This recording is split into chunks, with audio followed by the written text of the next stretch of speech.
அணைக்கட்டில் பிரச்சாரத்தில் ஈடுபடுறாரு எடப்பாடி பழனிசாமி. மக்களிடையே பேசிகிட்டு இருக்கிறாரு. அப்போ ஒரு ஆம்புலன்ஸ் சத்தம் வருது. ஆம்புலன்ஸை பார்க்குறாரு. அப்புறம் மக்கள்லாம் கூட்டத்தெல்லாம் வழி விடுறாங்க. கொஞ்ச நேரம் பார்க்குறாரு. நான் 30 கூட்டம் இது வரைக்கும் பேசியிருக்கேன். எல்லா கூட்டத்துலையும் ஆம்புலன்ஸ் வருது. எல்லா கூட்டத்துலையும் ஆம்புலன்ஸ் வருது. அதே ஆம்புலன்ஸ் வருது. அதே டிரைவர் வர்றாரா? இல்லை, இது மாதிரி திட்டமிட்டு செய்கிறாங்க. ஒரு பிரதான எதிர்கட்சி தலைவர், பிரதான எதிர்கட்சி அவங்க கூட்டம் போடுறாங்க அப்படின்னா அது ஒரு கூடுதல் கவனம் செலுத்துறது இல்லையா? நான் கேட்குறேன், இதுக்கு முன்பு நடந்த எத்தனையோ தலைவர்கள் கூட்டத்தில் ஆம்புலன்ஸ் வரவே இல்லையா? இவர் கூட்டத்திலேயே ஆம்புலன்ஸ் வந்திருக்கு. இவரே ஆம்புலன்ஸ் வழி விடுங்கலாம் சொல்லியிருக்கிறாரு. பேச்சை நிறுத்தி இருக்கிறாரு. மட்டும் அவருக்கு என்ன பிரச்சனை? ஆம்புலன்ஸ் வந்தனால அவருக்கு என்ன தடைபடுது? பேச்சு தடைபடுதா? அவருடைய ஃப்ளோ போயிடுதா?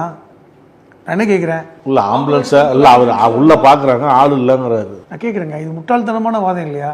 ஆம்புலன்ஸ் எப்படிங்க போகும்? 2 விதமாக போகும். ஒன்று நோயாளிகளை அழைத்து கொண்டு போகும், அல்லது நோயாளிகளை அழைப்பதற்காக போகும். இப்போ ஒரு இடத்துல ஆக்சிடென்ட் ஆயிருக்கு, விபத்து ஏற்பட்டிருக்கு. அப்போ நீங்கள் ஆம்புலன்ஸுக்கு கூப்பிட்டீங்கன்னா ஆம்புலன்ஸ் டிரைவர் மட்டும் தான் வருவான். அப்போ ஆம்புலன்ஸ் நோயாளி எங்கே இருப்பார்? அடிப்பட்ட இடத்துல இருப்பார். இப்போ நோயாளிகளை அழைப்பதற்கு ஆம்புலன்ஸ் போகுது. அப்போ ஆம்புலன்ஸ் இது வரைக்கும் பேசின கூட்டங்களில் பெரும்பாலும் ஆம்புலன்ஸ் வந்திருக்கு. இப்போ எல்லாம் இதையும் பார்க்கும்போது ஆள் இல்லாமல் போகுது. அப்போ சந்தேகத்தை ஏற்படுது.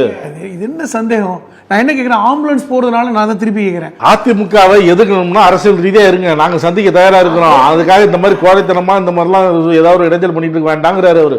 ஏங்க, அவர் சில தினங்களுக்கு முன்பு பேசினாருங்க. பேசும்போது பின்னாடி சத்தம் இருந்துச்சு. யாருப்பா இது, கொஞ்சம் அமைதியாக இருப்பான்னாரு. பின்னாடி இருந்து ஒருத்தர், மாமா நான் தான் மாமா. அது வந்துச்சா? அவருக்கு சின்ன டிஸ்டர்பன்ஸ் கூட அவருக்கு டைவர்ட் ஆகுது. ஒரு பேசிகிட்டு இருக்கும்போது ஒரு சின்ன ஒரு டிஸ்டர்பன்ஸ் கூட அவருடைய பேச்சு ஃப்ளோ போயிடுது. கூட்டத்தில் இருப்பவர்கள் சலசலப்பு ஏற்பட்டால் கூட டென்ஷன் ஆகிறாரு.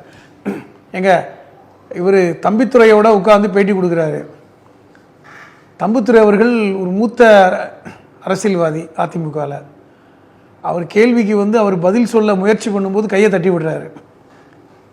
என்ன ஆயிடுச்சு எடப்பாடிக்குன்னு கேள்வி கொடுக்க வந்தது எடப்பாடி பழனிசாமி தானே, தம்பிதுரை இல்லை. அதனால அவர் சொல்லுவார். என்ன ஆயிடுச்சுங்க, அவருக்கு டைவர்ட் ஆகுது, டிஸ்டர்ப் ஆகுறாரு, எரிச்சல் படுறாரு.